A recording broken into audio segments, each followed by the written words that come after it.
ibarat kata amit-amit kecelakaan pesawat tuh yang dicari pertama ya engineer-nya. Kenapa kok pesawat rusak diterbangin, dibolehin terbang gitu. Jadi kalau gaji sih Awal kerja berapa?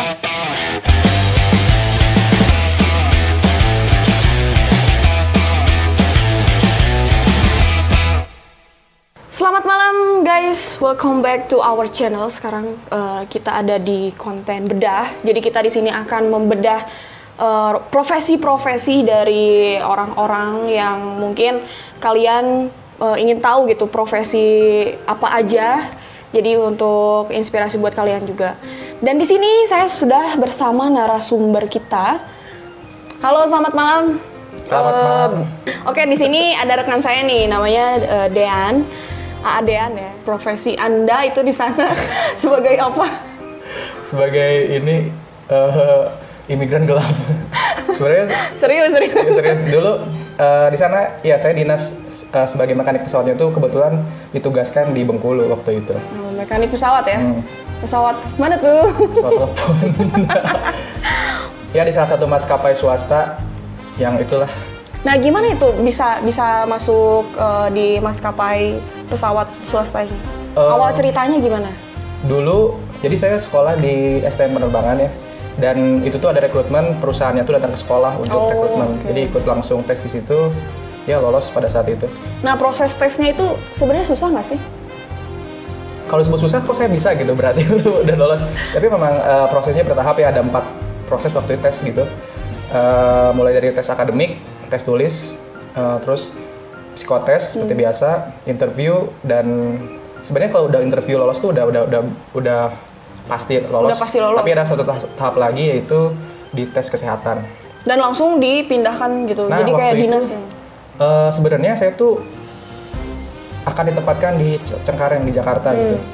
Cuman baru sebulan training segala macem, tiba-tiba karena kebutuhan mungkin ya, jadi angkatan saya tuh batch yang itu tuh disebar ke seluruh pelosok Indonesia waktu itu. Dan kebanyakan di Sumatera sama di Jawa. Seperti penugasan ya? Ya, penugasan. Nah, itu waktu seleksi ada ini nggak? Ada apa kendala gitu? Maksudnya kendala tersulit gitu, ada nggak? Kendala tersulitnya yaitu meninggalkan tempat ternyaman ini sebenarnya waktu itu. Tapi sebenarnya justru sangat ini bertolak belakang gitu. Saya waktu itu seneng banget loh bisa langsung ke Bengkulu gitu. Maksudnya bisa dipindahkan jauh gitu. Karena apa? Karena itu pertama kalinya saya naik pesawat. Sumpah. Itu momen pertama kalinya saya naik pesawat. Jadi dari dulu, dari kecil sampai sekolah, udah gede pun belum pernah kemana-mana naik pesawat gitu ya. Ya belum pernah keluar pulau, masih di jauh-jauh aja. Merantau ya? Merantau, dan itu pertama kali naik pesawat. Jadi happy-happy aja dari awalnya gitu. Wih, seneng bisa naik pesawat. Cuman ya setelah menjalani kehidupan ternyata nggak asik-asik itu. Oke. Tapi kan merantau itu bagus ya, maksudnya jadi kamu tuh waktu keluar dari lulus dari SMA ya, langsung ikut tes, terus lulus. Berarti tes itu kamu nggak ikut beberapa tes, langsung lulus aja? Iya, tesnya tuh 4 proses itu, tapi cuman dibagi 2 hari gitu. Jadi setelah misalkan tes administrasi lolos, langsung di 2 jam kemudian tes lagi untuk psikotes. Nah besoknya interview seperti itu. Jadi seleksinya tuh sistem gugur gitu, bertahap. Yang banyak, yang ikut seleksi itu banyak nggak? Banyak. Dari sekolah kamu aja atau Enggak, seluruh Indonesia? Jadi dibagi per distrik atau gimana ya, per daerah gitu. Waktu itu kalau di Bandung, istilahnya Jawa Barat di Bandung waktu itu. Di salah satu hotel di Jalan Riau dulu apa ya, lupa pokoknya itu. Dan itu tuh tingkatannya ada 2. Dari setingkat SMA dan SMK sederajat sama waktu itu yang ikut Universitas Nurtanio kalau nggak salah. Tapi itu orang tua gimana perasaannya? Setelah apa tuh? Setelah lulus? Oh, setelah lulus? Ya mereka bahagia karena anaknya bisa kerja. Cuman di sisi lain ya mungkin khawatir gitu ya. Karena untuk pertama kalinya jauh dari keluarga segala macam. Dan ya semuanya berjalan seperti gitulah. Oke, jadi waktu setelah lulus, terus nanti ada penugasan, tahap penugasan. Nah, setelah melaksanakan pekerjaan di sana, pertama kali menginjak daerah sana itu gimana rasanya? Tidak sesuai ekspektasi. Gimana tuh? Karena yang saya bayangkan ya akan menjadi sesuatu yang seru gitu kan. Karena saya tahu lokasi itu tuh Bengkulu itu ya waktu itu cuman di pelajaran IPS ya. kayak sejarah-sejarah gitu bahwa Soekarno pernah diasingkan di sana segala macam. Dan di bayangan saya Bengkulu itu yang Laskar Pelangi itu. Oh iya, betul. Padahal itu Bangka Belitung, beda kan. Dan ternyata BEM landing di sana. Wah, kok gini? Oh berarti Anda cuma lihat tempat-tempat wisatanya aja. Tempat wisata kan ada pantai segala macam. Jadi pas udah kerja di sana kan, udah dinas di sana, teknik kerjanya itu seperti apa? Kamu tuh ngapain aja sih? Kebetulan saya di line maintenance ya. Jadi line maintenance itu perawatan di on the spot gitu, di tempat. Jadi ketika pesawat landing tuh biasanya kan penumpang pada turun tuh. Yeah. Nah, tugas saya tuh ngeliling untuk mengecek kondisi pesawat saat itu. Jadi itu namanya tuh walk around check tuh secara visual mengelilingi eksterior pesawat gitu. Kalau misalkan dirasa aman dan normal gitu secara visual, nanti kita konsultasi atau komunikasi sama pilotnya apakah ada keluhan selama penerbangan itu. Biasanya kalau ada keluhan, mereka ada nulis tuh di logbook namanya. Misalkan ada problem apa nih tadi selama penerbangan atau saat deteksi dari rute pertamanya tuh ada masalah apa, nanti dia tulis dan kita kerjain di waktu itu juga. Jadi apa sih namanya buat teknisi landing sama pemberangkatan itu beda-beda ya? Beda. Dalam artian pokoknya pernah ada yang ngeklaim bahwa pesawat tuh transportasi paling aman kan? Memang sih kita nggak bisa mendahului takdir ya. Cuman kenapa orang bisa bicara kayak gitu ya karena dia tuh dicek cek pertama tuh terus double check, udah double check tuh di recheck gitu. Jadi udah diperiksa 2 kali, diperiksa ulang sampai segitunya untuk 1 kali penerbangan gitu. Makanya kenapa bisa dijamin aman tuh ya gara-gara itu. Dan ketika pesawat misalkan landing pertama kali, otomatis si maintenance-nya itu, mekanik sama engineer-nya itu tuh dia melakukan tadi yang saya bilang visual itu dan mendengarkan keluhan kaptennya atau pilotnya. Jadi tapi kalau misalnya buat teknik kayak kamu ya itu strukturalnya tuh kayak gimana kan? Misalnya ada kepala, ada staff-staffnya gitu. Yeah. Nah kamu tuh bagian apa? Saya bagian mekanik. Jadi divisinya tuh namanya teknik. Divisi teknik. Orang-orang kadang bingung juga tuh. Divisi teknik itu dibagi 2. Dibagi 4 malah.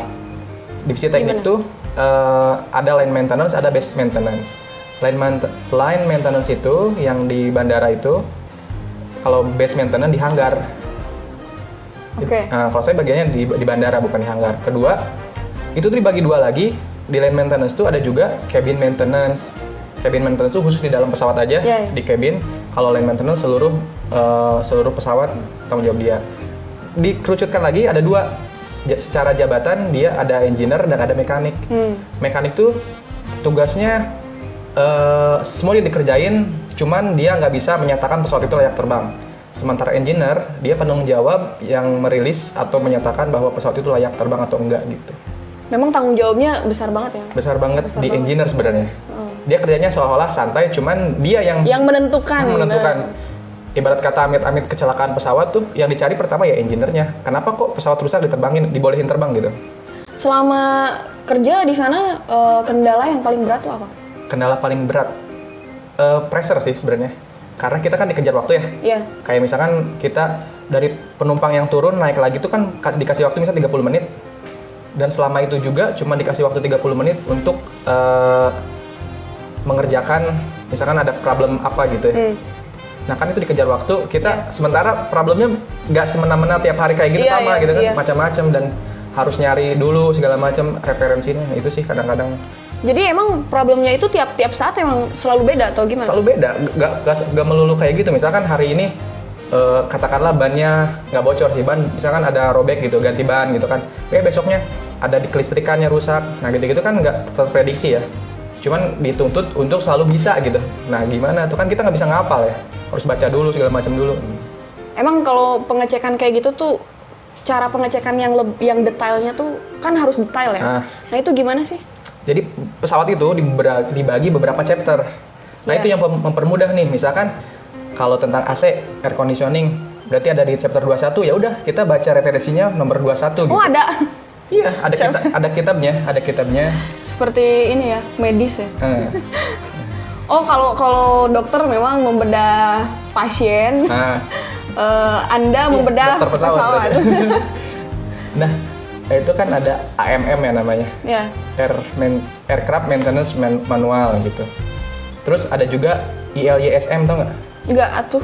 I love you so much.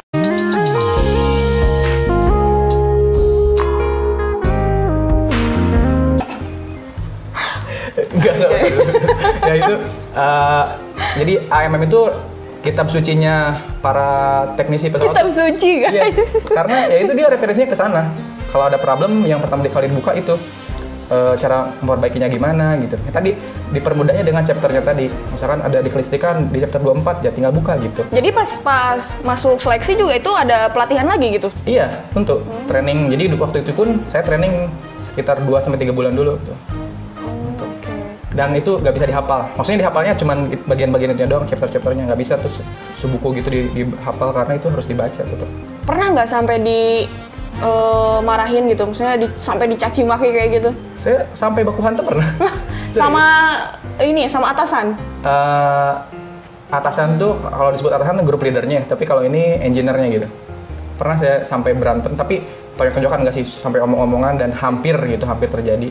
Ya karena ya gitu tadi, karena pressure yang tinggi ya, dan kita kalau kesinggung dikit tuh pengennya emosi gitu. Iya.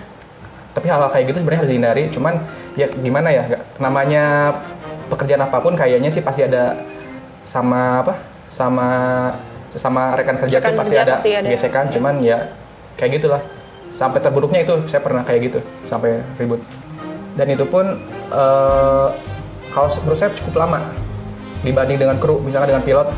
Dia misalkan setahun aja udah bisa bar 3 gitu, kayak bar 2 naik 3 tahun udah jadi kapten. Ya, Sementara kalau mekanik itu grade-nya lama. Ke engineer tuh bertahun-tahun.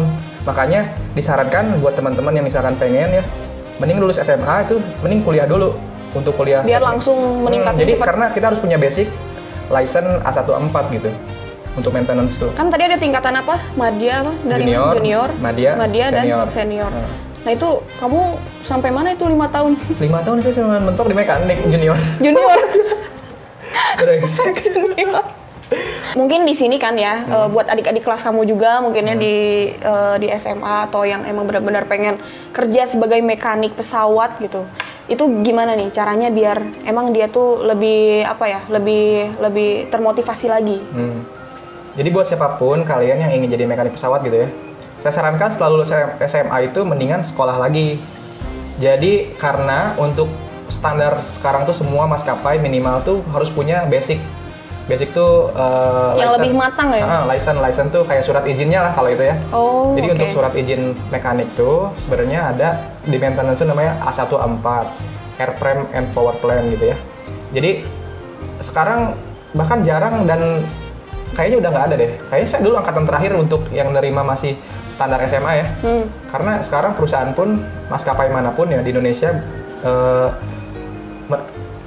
require-nya tuh yang udah punya itu license A14 itu, karena dia biar nggak susah lagi nyekolahin lagi gitu.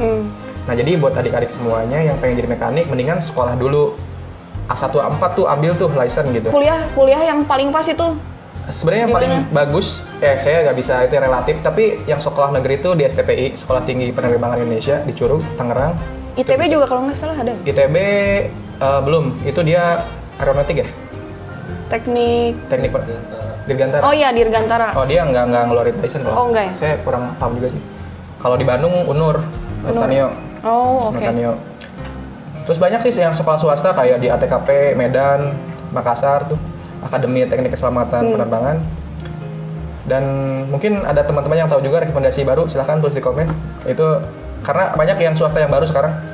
Tapi yang paling recommended di STPI sebenarnya kalau bisa masuk negeri ya.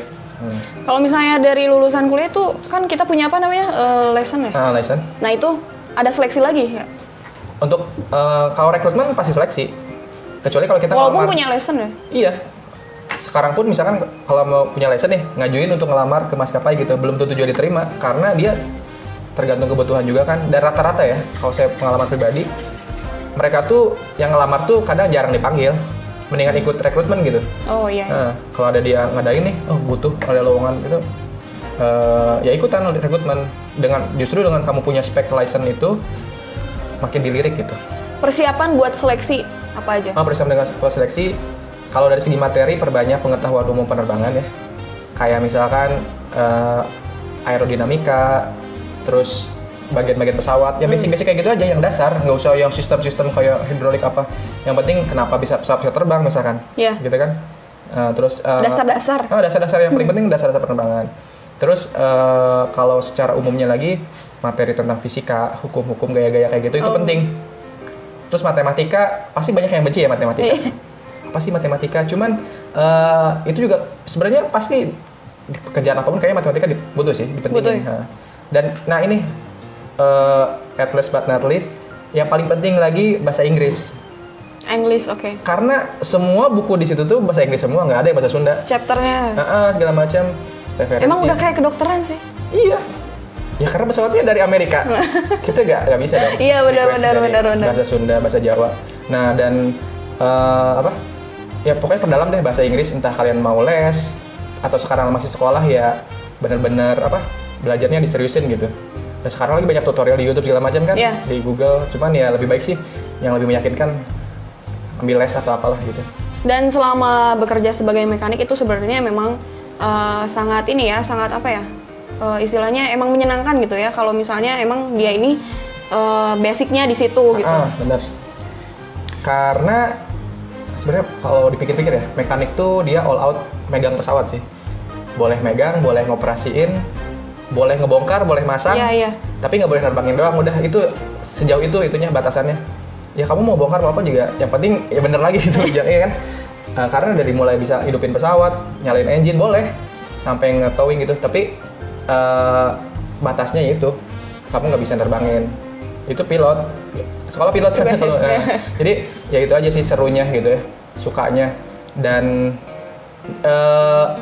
jangan takut, maksudnya maintenance atau mekanik atau engineer pun dia juga ada jadwal terbangnya, sama ngikut pesawat. Kadang-kadang juga ada, misalkan ke daerah pelosok yang nggak ada orang-orang tekniknya, dia harus dibawa ke sana kan, harus ikut pesawat. Nah jadi ibaratnya ya kerja sambil liburan juga bisa dikatakan kayak gitu. Iya betul banget. Dan emang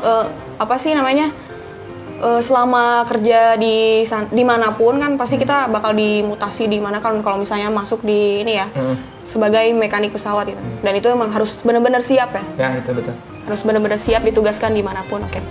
Oke kalau gitu terima kasih ya buat Dean dan selamat datang menjadi tergabung di tim kami. Thank dan you. Nanti lambat laun kita akan ospek dulu ya Pak Arif.